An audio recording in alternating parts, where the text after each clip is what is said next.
जय श्री श्याम दोस्तों, एक प्यारी सी कहानी के साथ। दोस्तों, एक बार नदी के किनारे एक साधु अपना डेरा डाले हुए थे और वह वहीं बैठा रहता और एकाएक चिल्ला उठता, जो चाहोगे सो पाओगे, जो चाहोगे सो पाओगे।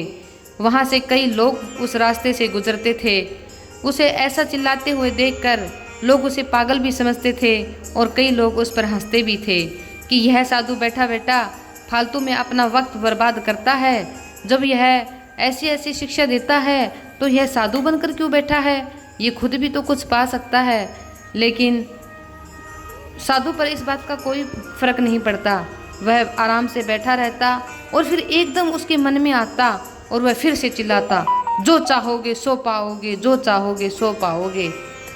एक दिन एक युवक उसी रास्ते से गुजर रहा था तो उस साधु की आवाज़, चिल्लाने की आवाज़ उस युवक के कानों में पड़ी। वह युवक बेचारा बहुत दिनों से बेरोजगार था और अपनी ज़िंदगी से मायूस था। उसने बहुत दिन तक रोजगार की तलाश करी परंतु उसे कुछ भी नहीं मिला। उस साधु की आवाज़ सुनकर वह बेरोजगार युवक उसके पास चला जाता है और सोचता है, मैं तो बेरोजगार ही हूँ, कम से कम यह साधु मेरे से कुछ लेगा तो नहीं, ज़रूर कुछ देगा ही। यह सुनकर युवक साधु के पास पहुंच गया और उससे पूछा कि क्या सच में मैं जो चाहूँगा वह मुझे मिल जाएगा? क्या आप सही में मुझे कुछ दे सकते हो? इस पर साधु बोला, पहले तो ये बताओ बेटा, तुम क्या चाहते हो? तब युवक बोला, बाबा मैं चाहता हूँ कि मैं एक बहुत बड़ा हीरो का व्यापारी बनूं। क्या आप इस इच्छा को पूरा कर सकते हो? तो साधु ने कहा, हाँ बेटा, ज़रूर बेटा, मैं तुम्हें दो चीज़ें देता हूँ। इसमें एक हीरा है और एक मोती है। इनसे तुम जितने चाहे हीरे मोती बना सकते हो। यह सुनकर युवक बेहद खुश हुआ। साधु ने युवक से कहा कि तुम अपनी दोनों हथेलियाँ मेरे आगे बढ़ाओ।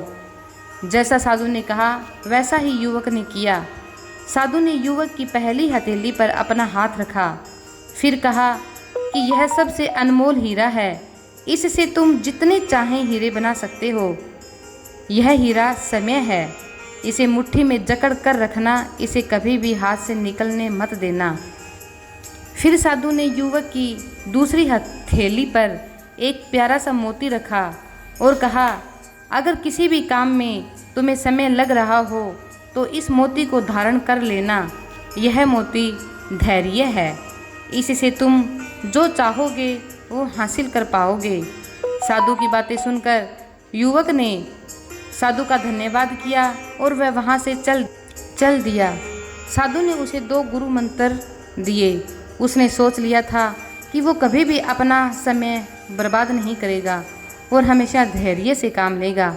कुछ ही समय बाद युवक ने एक बड़े हीरे के व्यापारी के पास काम करना शुरू कर दिया। वह उस हरे रंग के मोती को हमेशा देखता रहता जिसमें समय लिखा हुआ था और लाल मोती को भी देखता जिसमें कि धैर्य था। वह उन हरे और लाल मोती को हमेशा देखता और उसके मन में हमेशा यही रहता कि मुझे धैर्य से काम लेना है और इसमें समय तो लगेगा, क्योंकि काम सीखते वक्त उसके सामने बहुत सारी कठिनाइयाँ आई। कभी वह हार जाता, कभी वह जीत जाता, कभी उसका काम बिगड़ जाता, कभी उसका काम संवर जाता। लेकिन जैसे ही वह 2 चमचमाते मोतियों को देखता तो उसका उत्साह फिर से दुगना हो जाता और धीरे धीरे उसने वास्तव में ही हीरे का काम सीख लिया और वह वक्त के साथ एक बहुत ही बड़ा व्यापारी बन गया और हीरे का व्यापारी बन गया। जब वह बहुत बड़ा व्यापारी बन गया तो वह वापस उसी साधु के पास गया। उसको कामयाब होने में कम से कम 5-6 साल लग गए, लेकिन वह उसी काम में अटका रहा और उसी काम को करता रहा। जब वह उस साधु के पास गया तो उसने कहा कि बाबा, आपने जो 2 मोती दिए थे उससे बहुत चमत्कार हुए और आज मैं वास्तव में ही बहुत बड़ा सेठ हूँ। तो उस साधु बाबा ने कहा, बेटा वो एक साधारण से मोती थे, परंतु मुझे पता था कि तुम उस 2 मोतियों के द्वारा बहुत आगे बढ़ जाओगे, क्योंकि इसीलिए मैंने तुम्हें कहा था कि बेटा एक मोती समय है तो दूसरा धैर्य है। तो दोस्तों, हमें कामयाब होने के लिए समय भी लगेगा और धैर्य से काम भी लेना होगा, तभी हम आगे बढ़ पाएंगे। क्योंकि हर काम में वक्त ज़रूर लगता है। कई बार कोई काम शुरू करने में ही वक्त लग जाता है और कई बार कोई काम सीखने में वक्त लग जाता है। कई बार बिजनेस करते हैं तो उस बिजनेस को चलने में वक्त लग जाता है, लेकिन कभी कोई काम रुकता नहीं है। बस ज़रूरत है तो समय और धैर्य की। इसलिए कभी भी अपना वक्त बर्बाद ना करें और अपना धैर्य किसी भी परिस्थिति में न छोड़ें। बस प्रभु को याद करें और धैर्य के साथ वक्त पर अपना काम करते रहें, तो एक दिन आप भी हीरे के व्यापारी तो नहीं, लेकिन एक बहुत बड़े व्यापारी ज़रूर बन जाओगे। क्योंकि ज़रूरी नहीं कि हर कोई हीरे का व्यापारी ही बने, किसी भी चीज़ का व्यापारी बन सकता है।